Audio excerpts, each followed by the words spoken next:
Welcome to the Kottke Ride Home for Monday, September 27th, 2021. I'm Jackson Bird. Today, how 19th century New Yorkers took advantage of a loophole in the strict drinking laws and ended up creating the world's worst sandwich. Plus, a supernova that's been missing since the 12th century has been found. And how a young woman on TikTok accidentally caused havoc to thousands of scientific studies. Here are some of the cool things from the news today. As someone who's lived in New York for over a decade and has a particular interest in 19th century New York City, there was no way I wasn't going to click on this headline. To evade pre-prohibition drinking laws, New Yorkers created the world's worst sandwich. Wow. Thank you, Atlas Obscura, for catering your content exactly to me. And hopefully those of you listening get something out of it as well. So basically, in 1896, New York State enacted an excise law called the Raines Law, which did several things to curb public drunkenness, something desired both by more religious Protestant folks living upstate and then President of the Police Commission, Teddy Roosevelt. The Raines Law, per Atlas Obscura, tripled the cost of an annual liquor license and raised it by 10 for beer taverns, restricted saloons from opening within 200 feet of a school or church, raised the drinking age from 16 to 18, forced saloon owners to keep their curtains open on Sundays so police could see if they were breaking the previously enacted Sabbath day ban on serving alcohol, and it also banned a common saloon staple, the free lunch. Now first, some context about this Sabbath day ban from Atlas Obscura. Quote, "Behind this lifestyle tug-of-war lay a cultural conflict of national proportions. Those in favor of the Sunday ban, generally middle-class and Protestant, saw it as a cornerstone of social improvement. For those against, including the city's tide of German and Irish immigrants, it was an act of repression, an especially spiteful one because it limited how the average laborer could enjoy himself on his one day off. The Sunday ban was not popular, to say the least, among the city's Jews who'd already observed their Sabbath the day before." End quote. Not to mention, lodging houses with more than 10 rooms were allowed to serve alcohol to guests on Sundays so long as it came with a meal, which meant, as is often the case with bans, the wealthy were able to circumvent the Sabbath ban and go out to fancy hotels on Sundays and drink to their heart's content. But aware of this loophole, saloon owners decided to get creative. They started creating membership cards for their patrons and putting up boards in their basements and attics to turn them into rooms so that they could count as a lodging house. And the final touch would be to come up with a meal to serve with their drinks. Enter the Raines sandwich, named after the law and the upstate senator who was its most staunch proponent. Quoting Atlas Obscura, "Generally speaking, the sandwich was not edible. It was an old, desiccated ruin of dust-laden bread and mummified ham or cheese," wrote the playwright Eugene O'Neill. Other times, it was made of rubber. Bar staff would commonly take the sandwich back seconds after it had arrived, pair it with the next beverage order, and whisk it over to another patron's table. Some sandwiches were kept in circulation for a week or more. End quote. Despite the gross sandwich hardly anyone was eating and the laughable attempt at converting basements into lodging houses, the police and later the courts upheld these antics as in keeping with the laws. I'm assuming here that those same police and judges maybe were also bugged about the Raines Law and hence their lax attitude. And so now dubbed Raines hotels boomed. Brooklyn went from 13 registered hotels to 800 in just half a year. Richard Zacks, the author of Island of Vice, described the second half of 1896 as a drunken daydream. With no last call and cheap beds ready for you inside the bar itself, people indulged heavily. Once things inevitably got to a tipping point, the state ratified the Raines Law to cut down on the all-out insobriety and licentiousness running rampant in the city. It took a while to fade, but most Raines hotels got hit, whether being shut down in court or having brewers refuse to supply them. A few years later, legit hotels started charging high prices for the food you were required to order with your drink, meaning that a drink on Sunday could cost as much as double the price of one on any other day of the week, returning Sunday drinking to being a luxury only the rich could indulge in. Of course, it wouldn't be too long before all-out prohibition would become the law of the land, and those creative tricks would grow even more important for any proprietor determined to continue serving booze. Unfortunately, Prohibition did not bring about the return of the Rains sandwich, but if you, for some reason, want to enjoy dishes akin to what would have been served in those days of free lunches, there are a few bars in New York City happy to oblige, at least in a more modern and tasty version. You could go to one of my favorites, McSorley's, a 160-year-old bar in the East Village that very much likes to keep to its roots, with their menu including only 2 drink options, light ale and dark ale, their staff, which remain almost entirely Irish and family members, and their decor, none of which has been taken down since 1910. I don't think they'd actually make you a Rains sandwich, but you could order a roast beef sandwich and just keep it out for a few days before eating to get the same effect.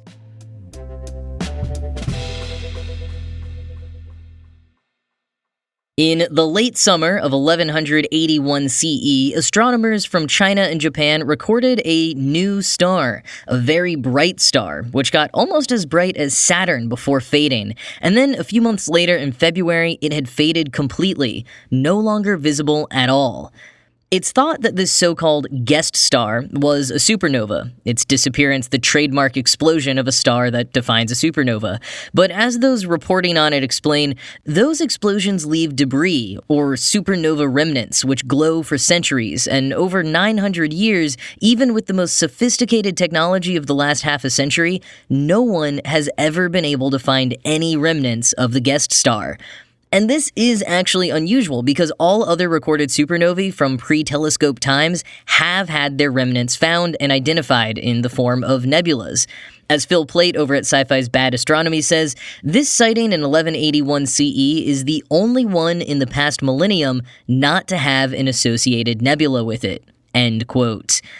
Until now, thanks to a group called the Deep Sky Hunters. And though they sound like a new reality show from the Discovery Channel, they're actually a group of astronomers who look through imaging from various satellites to find obscure objects. And among the hundreds they've identified over the years, one they found several years ago seems now to fit the description of a remnant that could have come from the guest star from 1181. The Deep Sky Hunters have named it PA-30 because it surrounds a star they named Parker's Star. Quoting Bad Astronomy, the nebula was first seen by Deep Sky Hunter Dana Patrick in 2013 while perusing images from the Wide Field Infrared Survey satellite, which scanned the entire sky multiple times as it orbited the Earth. Independently, this same star and nebula were discovered and analyzed by another group of astronomers who published their results in 2019 but didn't make the association with supernova 1181. The nebula is about 7,500 light-years away, a decent distance across the galaxy. The nebula is roughly 7 light-years across and shows a shell-like structure, both of which are typical for a supernova. The gas is expanding at 1,100 kilometers per second, a bit slow for a typical supernova, but given that rate and the nebula's size, it would have started expanding about 990 years ago, plus or minus 250 years, which makes it just the right age to be the remnant for supernova 1181. End quote. But, Plait points out, the nebula and the star it surrounds are both pretty weird. Neither have any evidence of hydrogen or helium. Parker's star is also really hot, like 200,000 degrees Celsius. And just for reference here, the sun is about 5,500 degrees Celsius. Parker's star is also 40,000 times brighter than the sun, and it's blasting this super fast wind of subatomic particles. All of these attributes from both the star and the nebula have led scientists to believe it's a rare type of supernova called a type IX, which comes about as a result of merging between 2 white dwarfs. Professor Albert Zijlstra, one of the international team members from Deep Sky Hunters, told the University of Manchester, quote, "Only around 10% of supernovae are of this type, and they are not well understood. The fact that SN 1181 was faint but faded very slowly fits this type. It's the only such event where we can study both the remnant nebula and the merged star, and also have a description of the explosion itself." End quote. Which is part of what makes this so cool. We have those records of people witnessing the explosion 900 years ago, and now we can see how it's changed since then. It's super cool. And reflecting on how those 12th century astronomers claimed the guest star just disappeared and how skeptical we could be about them not really knowing what they were looking at, Plate said, quote, "It can be easy to disregard things seen by ancient people, relegating them to myth or ignorance. But in fact, many cultures were quite good at recording what they saw, and in this case, it's led to a very interesting mystery and a lovely scientific conclusion." End quote.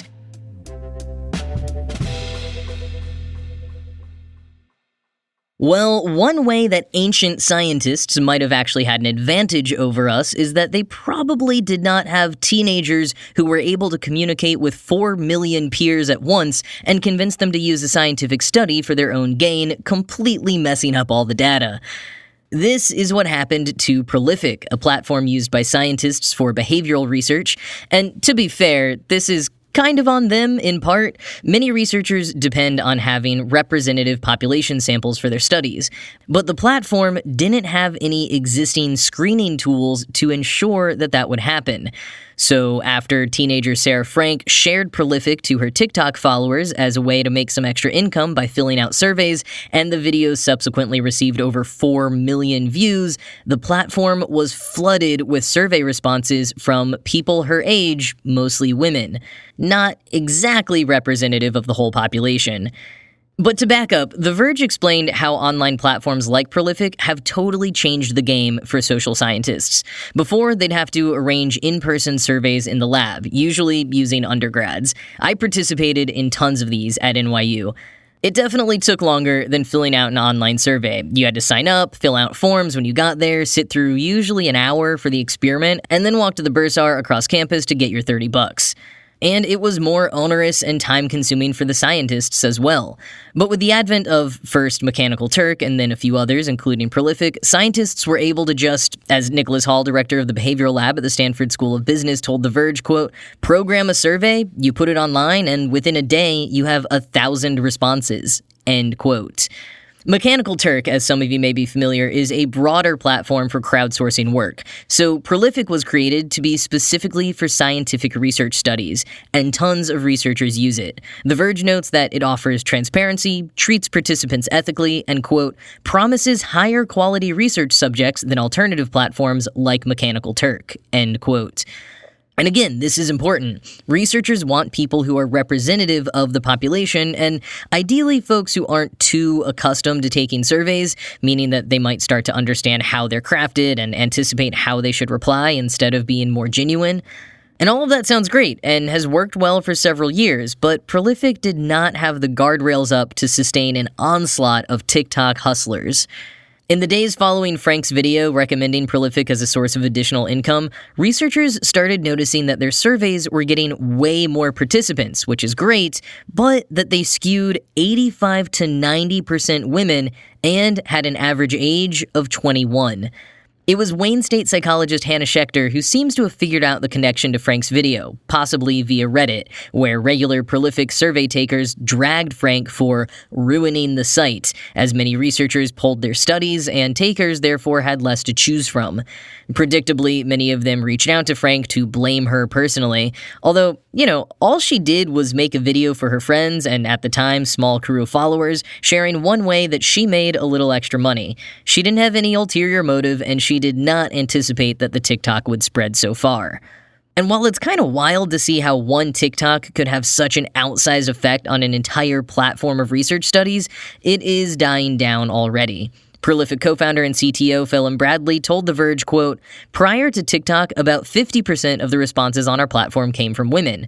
The surge knocked this up as high as 75% for a few days, but since then this number has been trending down, and we're currently back to 60% of responses being from women," end quote. Quoting further from The Verge, according to Bradley, about 4,600 studies were disrupted by Frank's TikTok, around a third of the total that were active on the platform during the surge. Of those, he said, the vast majority should be salvageable. Prolific has refunded researchers whose studies were significantly impacted by the surge in women survey takers and introduced a new suite of demographic screening tools. The company announced these steps a month after Frank posted her video, and the company has now reorganized, putting a team in charge of demographic balancing in order to more quickly recognize and respond to this sort of problem in the future. End quote.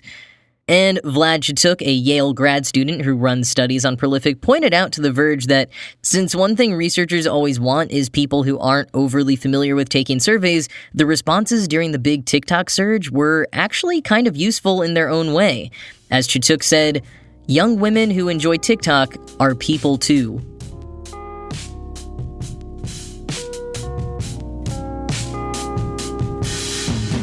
Well, the Great British Bake Off is officially back. I haven't watched the new episode yet, so no review here, but when I was trying to determine if the show is airing concurrently in the UK and the US, looks like it is, no 3 seasons behind nonsense anymore, I stumbled on a fun fact that maybe you already know, but if you don't, you now have something to add to the discussion the next time someone inevitably brings up the Great British Bake Off in front of you.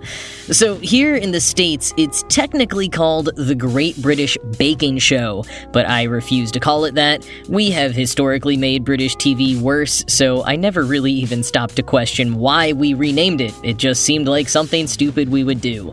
But turns out there is a reason. And it's all the Pillsbury Doughboys' fault. Or, well, Pillsbury the company, but I assume Mr. Poppin' Fresh is the one making all the calls over there. Apparently, Pillsbury has owned the US trademark for the term bake-off for many decades, so Great British Bake Off isn't allowed to use that term here.